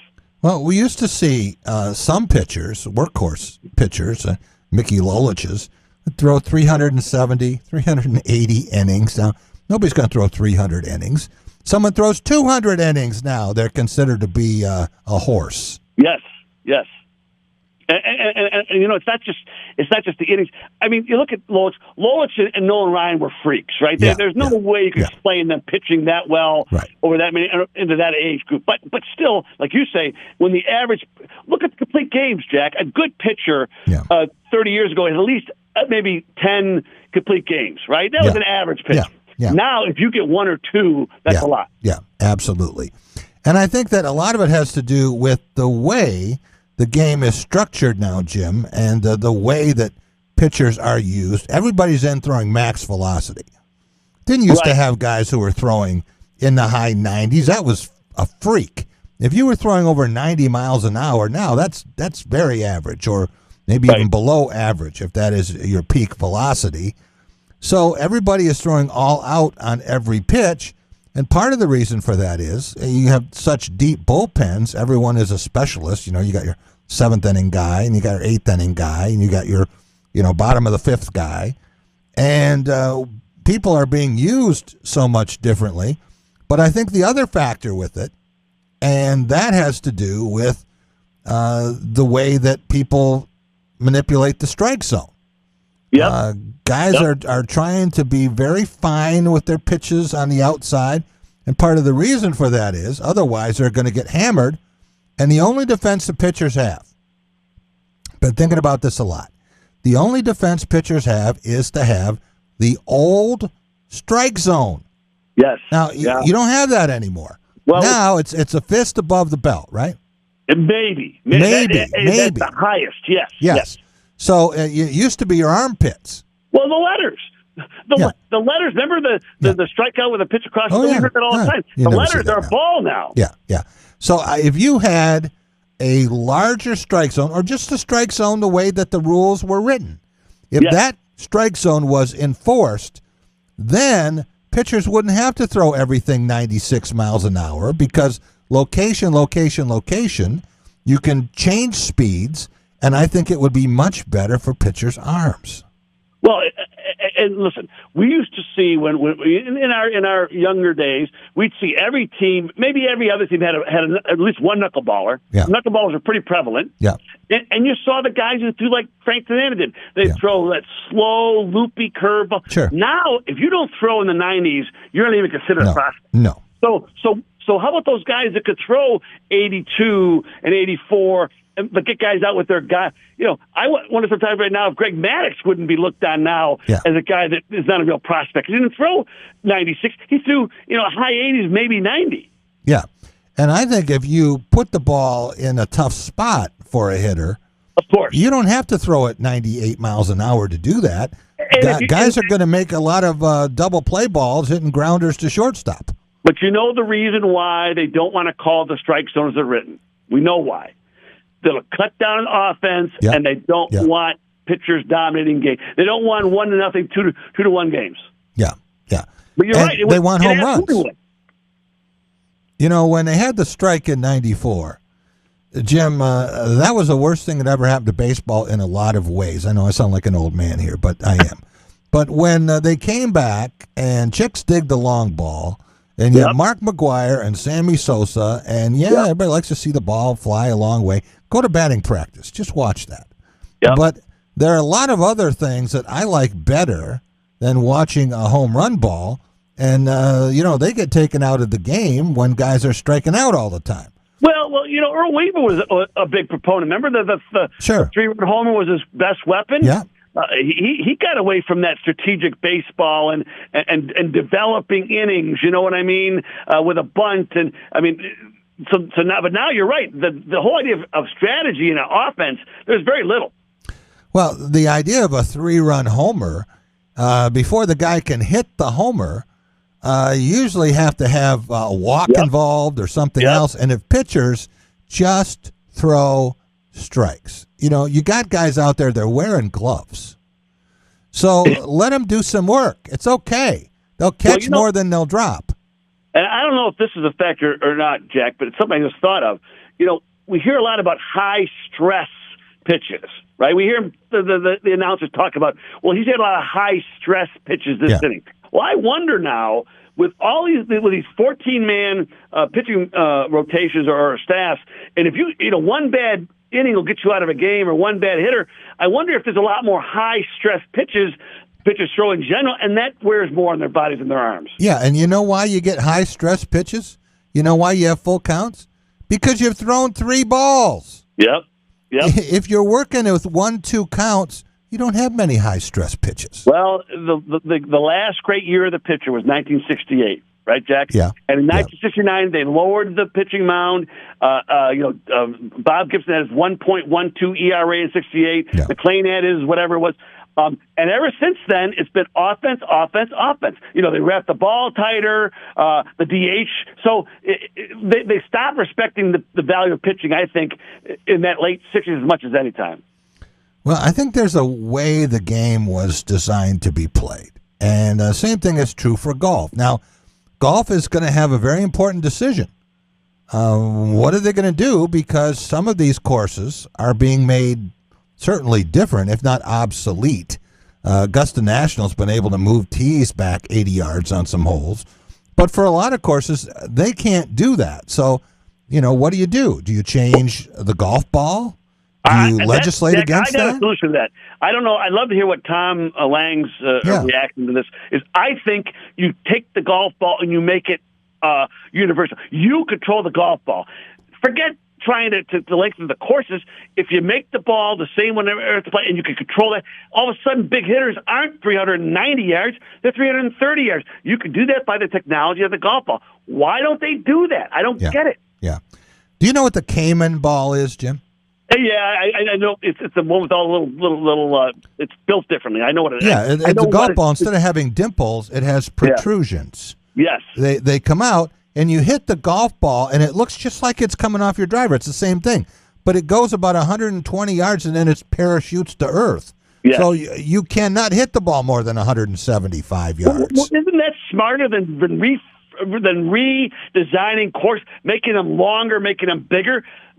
Listen, in baseball, I wouldn't use the same baseball, right? Yeah. Why would you have to let each player use their own golf ball? I don't get that. It'd be a simple change, and it would put everybody on an even footing. Well, I know that baseball is built on 2 things, numbers and tradition.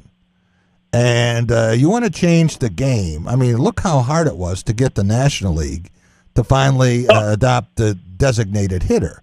Right. But we see this sometimes now, and players are working with this. They're using it as a training device. I think one thing that might help, it might not help in terms of home runs, but it might help in other ways. If you can have bigger bases, right? We have bigger bases now being tried. Right. Right? You can have a slightly bigger ball. I'm not talking about throwing a softball. Right. Okay? But you can make the baseball marginally bigger, which would slow down the velocity a little bit, would make it easier for hitters to actually make contact instead of all the swings and misses we get right now. I know some people love that. They love to see Jack, swings and misses. I don't. Remember, they throw out baseballs whose strings are too protruding. They'll throw them out. They have to be so tight to the ball because if they do extend too high, they slow the ball down. But B, you give that pitcher a chance to really make that ball do something special. Yeah. They don't want that. They want almost like a smooth baseball because that'll go farther when it's hit. But I have another example. Talking about the golf for a second is auto racing. Jack, if they let the smartest engineer figure out, they can keep going faster and faster. Exactly. They stopped it. They said, you all have to use the same technology. That's right. And now we'll see who the best driver is, the smartest driver, not who's got the fastest car, right? Why isn't that in golf? Who's the best player of golf, the smart, not whoever can hit to me, it's the same thing. Yeah. It used to have where they would bring all the drivers together from all of the different types of racing. Yeah. And they would give them identically prepared cars. The IROC series, it was called International Race of Champions. Some people hated it. I loved it. I love to see Formula One drivers going against stock car drivers, going against Indy drivers. I don't care if you have a drag racer in it. I want to see what you can do with the same piece of machinery. Yes. To me, and again, you want to have your own clubs fine. You want to put that, but have the same ball, make it, and you can all of a sudden, like you just said, Jack, you can't hit it 400 yards. Yeah. You know, and then you start to focus more on what a guy can do with his skill and his brains, not just his muscle. Yeah. Well, you know, guys are hitting the ball further and further, hitting baseballs out more and more. The home run rate is going up. Wanted to ask you, Jim, with the Tigers this week, and they've got 6 home games, if they're all played, 3 with the Yankees here. What is a successful week for this 4-5 team? And we talked about this when we were at One North. They have that contest. It's getting close, 5 hits away. What about Miguel Cabrera? When does he get 3,000, and do you play him on a night when it's 46 degrees? Well, you know, you asked me that, I think, in a note about whether they would hold them out of a game or not. I think that A.J. Hinch doesn't play games like that. I think if it was a concern about the health, the last reason they'd hold him out, I think, is to jerk around with the 3,000 hit. Like now, maybe one game if he was at 299. And it's on the road, and they'd hold him out one game to come home. But I don't think they'll do much as far as when he get. They'd love to have him get it home. They'll play him a lot unless it's dangerous. But he won't play him like every day out of his regular rotation. But they would not. I don't think they would ever. I shouldn't say ever, but I don't think Adrian Hinch would hold the guy out for 2 or 3 games just to get him home to achieve a milestone. That seems to me like that would not be in his game plan. All right, Jim. We will see. Go ahead. Well, I think if they can split this homestand, Jack, to me that's with the injuries they've had. That to me is a successful homestand. Get me to that 40-game mark at 500. Now I'll see what I can do. So if they split at home, I'm okay this week. Well, they're 1 game below right now. If they split at home and they're below 500 when they go out on the road, and they've got to go to L.A. to play the Dodgers. Yeah, you're right. You're right. And you know, you're right. Maybe they got to win 4 because they got the Rockies coming in. Yeah. They're not as good a team, so maybe go 4-2 because now I got to go to the Twins where they never play well in Minneapolis, and then the Dodgers. Yeah. And the Dodgers and the Giants, best record in baseball. At least they were the ones with only 2 losses. And for the Tigers, you know, we have seen that stat, Jim, only 10 times. In the last 31 seasons have the Tigers finished with a winning record. In all 10 of those seasons when they were above 500, they had good Aprils. If they weren't 500 in April, they weren't 500 at the end of the year. That's a great indicator. And historically, you said that's the truth. They're not a great comeback team once they got behind. Right. We'll see you next week, Jim. Thanks so much. I promise I'll be there in person, Jack, like it or not. All right. Jim Stark. We will be back, and we have a very special guest. Got a message yesterday and connected with him today. Al Anaganye, Aloysius, is going to join us, and he's back in the United States. Got a lot of things going, as usual. Really sharp guy. And looking forward to talking with number 25. We'll be right back on The Drive with Jack. At Culver's, we believe there's a right way to prepare a North Atlantic cod fillet sandwich, the traditional way. By traditional, we mean the way it's done all across the Midwest. We start with the finest, hand-cut cod fillets, batter each by hand, and cook crispy golden to order. No shortcuts, just hot and flaky, hand-battered goodness. So good. It's a tradition, all right. Culver's North Atlantic cod fillet dinner or sandwich. Welcome to Delicious. If your next event or holiday party has you feeling stressed and overwhelmed, don't be. Voted Lansing's best new restaurant by Top of the Town, One North Kitchen and Bar has catering for every occasion from an award-winning chef. Book your next event by calling 517-901-5001. One North is the perfect place to get with family and friends for all the big games. Also voted Lansing's best sports bar, they have over 40 TVs, feature scratch cooking, amazing craft cocktails, and the largest draft beer selection in West Lansing. That's One North Kitchen and Bar, where friends and family gather to make good times great. As families and communities across Michigan gear up for an historic back-to-school season, Dean Transportation is looking for compassionate people to join their dedicated team of school bus drivers. They offer competitive wages and paid training, quality benefits, flexible schedules, and most of all, endless opportunities to make a difference. Apply today at deanjobs.com to join this critical effort to help students return to learn this fall. deanjobs.com.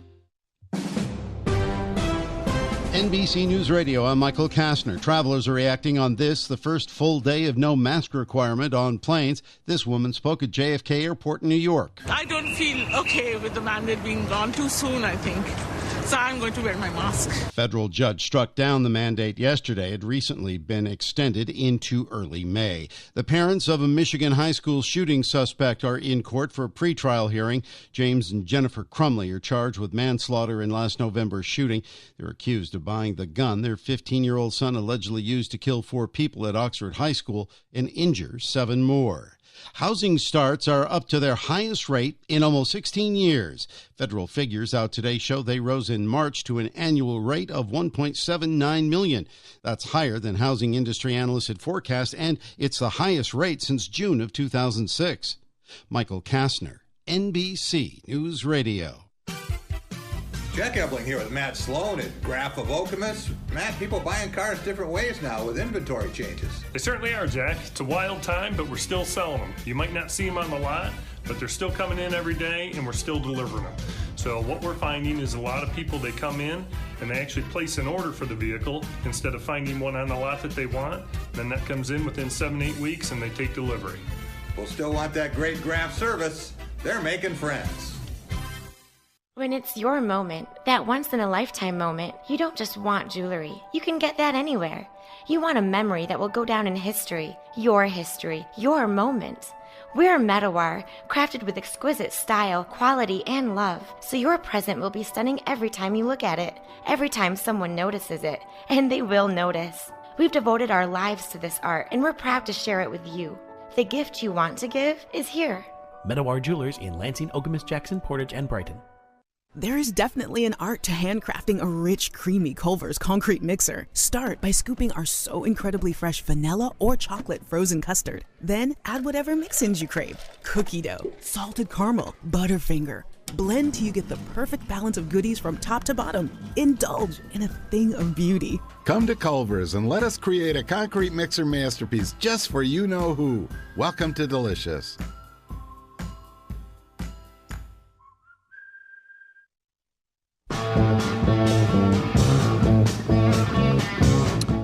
Welcome back. It is The Drive with Jack, Spotlight Radio Network. Jack Ebling here with my producer, Rob Bennett. Rob, I told you I had a pleasant surprise today, a blast from the past. Yes, you did. I'm looking forward to this interview. Yeah. One of the prototype Tom Izzo players.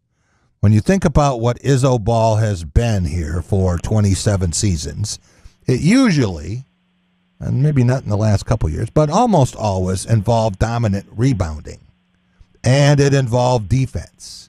And one of Tom's favorite players that way, because he always knew what he was going to get, was Aloysius Anaganye. Big Al, how are you? Hi, how you doing? How you doing?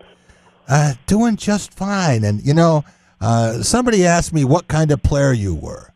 And I said, you were a very solid, dependable player who would have been really good if they had a 6-foul rule. Yeah, I guess so. I mean, what type of player I was, I always felt like I was the guy who was ready to be the toughest guy on the court. And I think I left my hat on that for the rest of my life. Was, you know, being the toughest guy on the court, bringing the most energy to the team, and you have to, you know, live up to my energy, or you have to, you know, you have to be able to be the one to compete with me in that category. Al, when you think about the way you played, how does that translate to the way you live life, the way you conduct business, the way that you are in relationships? If we watch some tape and we saw you out there playing with those championship teams, would we say, well, you know, that's probably who he is? Yes and no. The guy on the court isn't always the guy off the court. But when we're talking about principles and values, yes, 100% yes. Principles and values is what can I bring to the team? What is my individual strength and on the court that everybody else doesn't have? You know, I could shoot a little, but I wasn't the best shooter. Mm-hmm. I could dribble a little, but I'm not the best dribbler. Mm-hmm. But rebounding, toughness, defense, I can do that the best. So let me do that. Let me be the best in that, and let me bring that. So that's what I've been doing all my life. When it comes to life and building relationships, see what's good at, you know, what you're good at, what you bring to the team, and be the best at it. You know, Tom has always had this motto, and I'm sure you've heard this 1,000 times. Players play, tough players win. Do you think that translates to life after basketball as well as the 40 minutes between the jump ball and the end of the game? Oh, yes. I'm going to tell you this. I think my experience at Michigan State got me ready, 100% ready for life. That's something a lot of people don't have opportunity, a lot of programs don't have people ready for, is that, you know, ability to be ready to deal with, you know, the day-to-day struggles of life. And toughness is one of the things that you will need. You will need once the basketball stops dribbling, once those lights are turned off, you know, that you need that. Plus, I was fortunate. I was really fortunate that I had the chance to play 16 years overseas. Yeah. I don't, you know, a lot of people can't say they played 16 years doing a craft they started when they were 12 or 13 years old. So I was blessed, and that came into because not enough people had the mental or physical or emotional toughness to go out and do what they had to do every day in different scenarios and different environments. I want to talk about that basketball journey, and I want to talk about life after hoops, Al. But before that, I want to go back to you coming to East Lansing. And people say, gee, sounds like he's got an accent. Well, there's a reason for that, too. Do you want to tell the story about how you showed up here? Oh, okay. First, let's talk about my parents, my mom and my dad. My mother and my father did something special. You know, they came from Nigeria. Yeah. And they were born and raised in a small village in Nigeria, and they worked very hard in education. And that brought them to across the waters. So I got to give my thank you to my father and my mother. Not easy to leave your family behind to pursue something great. And then they came to the United States pursuing education. So yes, education was the first step in everything. Then, you know, when you grow up in Detroit and the Southfield area, you got to give homage to those coaches that got you there. Yeah. You know, Sam DePort and with Derek Owens and the family with Walker, Durant Walker, with Wilbur McCormick, assistant coach. All these people helped me get where I was going. So it started with the Ports winning 3 state championships, and every day, every year, after 3 years out of 4, going up to Michigan State and, you know, playing on that court, winning a state championship. So that was the first taste of going up to Michigan State, was during high school, winning championships. Coach Izzo did a great job. Can you talk about the most important things you learned? We had Gabe Brown on this show at the beginning today, Al, and he talked a little bit about this. But can you talk about the most important thing you learned in terms of basketball and about yourself while you were in East Lansing? It matters what you do. That was something I learned. Even the little things matters what you do. Mm-hmm. Yeah. That was the biggest thing I know about winning championships was every little thing matters. Like we were talking about toughness, it matters your emotional toughness. It matters your mental toughness. It matters your physical toughness. Everything matters if you want to win a championship. And that was important for me with the whole holistic approach to a basketball game. It wasn't just what you do on the court.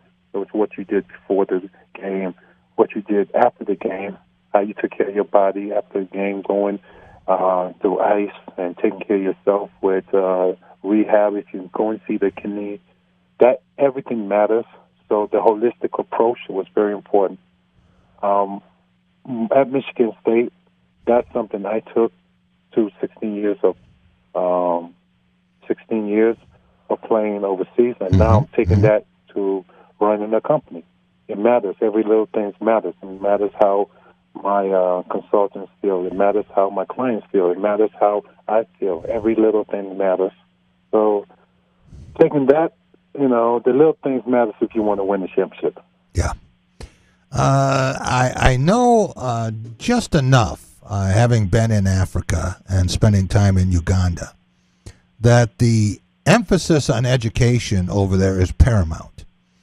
And the idea that education is a gift, that it's an opportunity, and you made the most of that. Can you talk about what you studied while you were at Michigan State? So I went to the best college in the world in business, Eli Broad College. I go shout out to them. So I studied general business, emphasizing economics. So business has always been in my blood somehow. My mother says my ancestors. My father says that I like money. My sister says I like it because I like to talk a lot and I like people. So business has just been in my blood, if I can remember. What about the lesson, Al, about leadership? I think that success in business really comes down to two things. One is communication ability, and the other is the ability to make people follow you and do things that they might not otherwise want to do. There's a lot of similarity between that and being an effective coach. But how did you learn that those lessons would translate to the business world? So, one, be the change that you want to see. That was from Gandhi. Yeah. So that was one of the things I learned was if you're going to expect it from people, you have to expect it from yourself. So waking up in the morning at 5, 6 o'clock in the morning, which I was lucky I got a chance to do at Michigan State, is something I still do to this day. And that helps me with my personal approach to life, understanding who I am, what is my limit, and leading by my strength. A lot of people are always worried about their weaknesses so much, but lead by your strength. And that was something that in our, when I'm a leader, and that's what our company always talk about, is what is our strength, what is our abilities, and we're going to get better with our weaknesses. So that's the first two things I tell people. And then our last part is, it's more to life than just the bottom line and just the money. It's the relationship you build, the one-to-ones, the relationships, and sitting down having a conversation, like, going out for coffee. And overseas they do coffee a lot. Here, go for a smoothie. I don't know. Go for a beer. Sit down, discuss things about their family. That's also part of being a leader. And that's what we did at Michigan State, was those tangible things that you don't see on the court. It's things that we did off the court. And that helps you become a great leader, and people want to follow and enjoy being in each other's presence. People can still remember you playing post defense here and going up and getting tough rebounds on Bloody Nose Alley. Can you talk about life after college basketball? You talk about 16 seasons in the pros.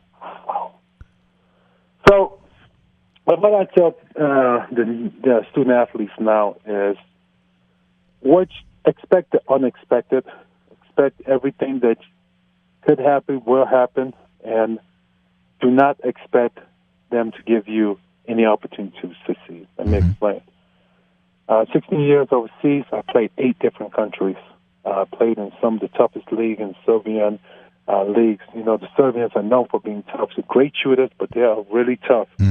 Talking about getting a rebound and getting 2 elbows, and one of them is from your own teammate.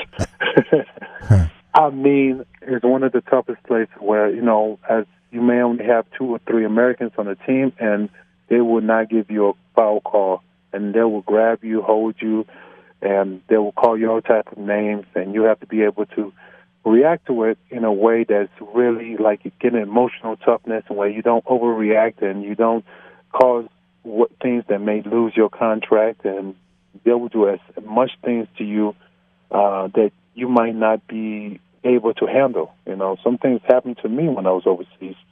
I can talk about this, was playing a game and the crowd just started making monkey noise.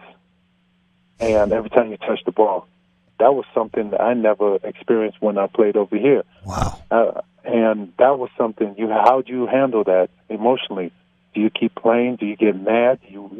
How do you react? I was lucky that I was very straightforward with my team. I talked to my coaches, and I told my coaches, well, I didn't really talk to them. I yelled at them in halftime, and telling them very straightforward, if you feel like I'm a monkey, then you better give me more in bananas. Bonuses. Give me more money. And they was laughing about it, and we said, okay, they would support me. And they went out there, talked to the other coaches, and told them, this is ridiculous. We're not going to play if you continue to do that. And the crowd stopped, and afterwards, you beat them. You got 28 points. You got 12 rebounds, and then next you know, you have little kids coming towards you, and they're asking you for your autograph. You walk away. Are you mad? Well, you say, you know what? You go up there and talk to them, and they apologize to you. They didn't know it was that. It was just following their older kids. And next thing you know, you build a relationship with them. You sign some autographs, and you move on. And you got new friends for life. This is part of the whole deal. How do you react? And it's all about your mental and your emotional toughness, which is lacking right now because a lot of people are so focused on the bottom line, and you can see by the transport porter. Yeah. you can see a lot of kids moving around because they emotionally they can't handle it, mentally they can't handle the disappointment of one season. Right. Everybody wants it to happen immediately or sooner. Yeah. And they think that, hey, coach yelled at him or something else happened. Mm-hmm. The grass always looks greener. Exactly. And so, a lot of times people don't learn to handle adversity and overcome challenges. Then when they really find a tough time, they don't have that to call on. Al, do you want to talk a little bit about now and post-basketball? You've got some great things going, some things I'm very excited about. Can you tell us about that and what you're doing back here? So I'm going to lead into what I'm doing now and what's coming up in the future. So right now, still running a management consulting company, which focuses on sports technology and education. Mm-hmm. We just launched an incredible program. It's just like we were talking about when you talk about toughness. It's a toughness program. It's a toughness and performance improvement program, which we launched. We call it TIP program. It's something that I really am excited about. It talks about emotional and physical and mental toughness, and we incorporate it with different technology. It's really integrated with DNA testing, it's a lot of different things. New age, fantastic stuff, and it has a holistic approach. That is something that I'm really excited about, and it's for student athletes and for different ages, mostly and towards junior, senior, high school to college and pros.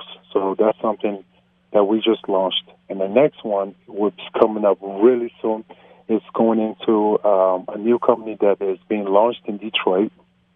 It's a Web3 company. It's in the augmented and the virtual reality space.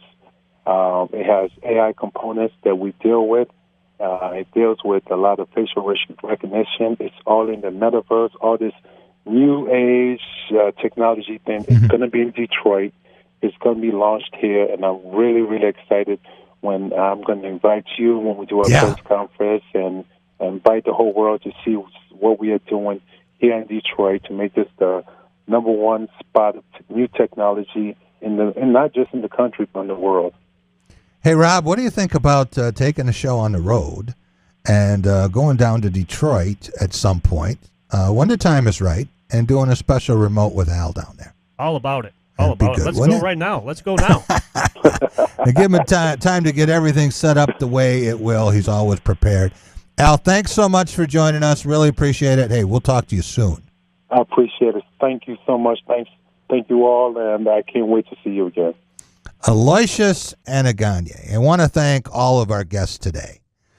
How about Gabe Brown joining us? And he's getting ready to take his shot at pro ball, and he will not be deterred.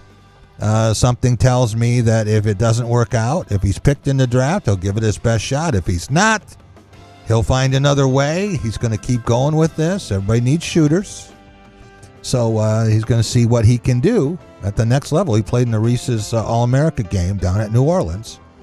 Tom Lang, it's The Long Drive, our weekly segment on golf. And appreciate MSU women's golf coach Stacy Slobodnik-Stoll. You'd have to say she's probably one of the two most successful coaches on campus. Sorry, Mel. Joining us along with Don Braden. He is the pro at the links of Hunter's Ridge. Jim Stark, Michigan Sports Legacy Conservancy, Talking Tigers, and Al Anaganye. We'll talk to you tomorrow, everyone.